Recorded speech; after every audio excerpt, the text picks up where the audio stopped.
Hi, it's Star from Smart Depot Tech, and the iOS 18.5 public release is out. If you're not in the beta program, you should be getting it from next week, Monday, 12th of May, or even earlier than that. But what's new with the iOS 18.5 RC? Now, here is a summary of the new features or major changes on the iOS 18.5 RC, but there's more under the hood bug fixes and performance improvement that I'll share with you.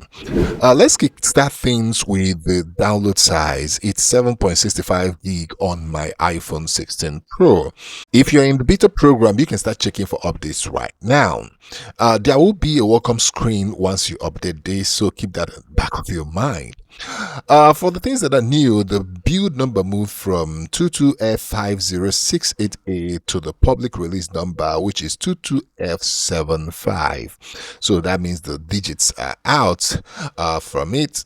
There was no change in the modem firmware from iOS 18.4 beta, but then let's say there are some performance improvement in it, which we'll see when we use it. Still talking about the things that are new, the new Pride Harmony wallpapers. They are quite too colorful for my liking, but yeah, for some of you who like colorful things, you probably will like the Pride Harmony wallpapers.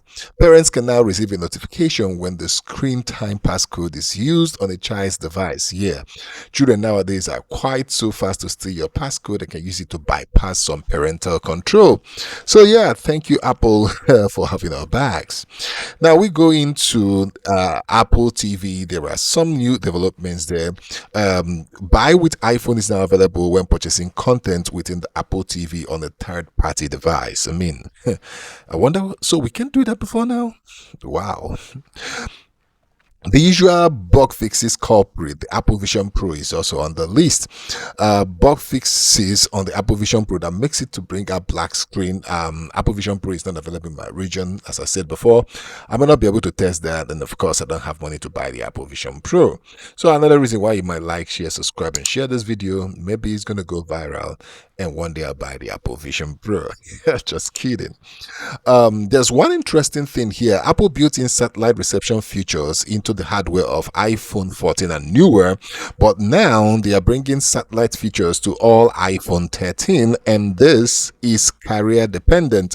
So if your carrier has such feature, you might see an option to use some satellite signals to send text message when there is no signal on your phone. I am most excited about the performance improvement. Everything is fluid and smooth. I did run the Geekbench CPU test and I was overly impressed. It matched the best ever score I got on iPhone 16 Pro in the iOS 18.4 public release. Of course, a lot of other fixes under the hood for a lot of apps and general things. So I am really impressed with the iOS 18.5 public release and I recommend it. There will still be iOS 18.6. The iOS 18.6 developer beta could come as early as next week. So make sure to subscribe and turn on the notification bell icon to get notified once it's out. You sincerely will definitely do something about it once it's out. Do like and share this video as it could be helpful for someone out there. And until I see you in the next one, it is peace and love. Spherical.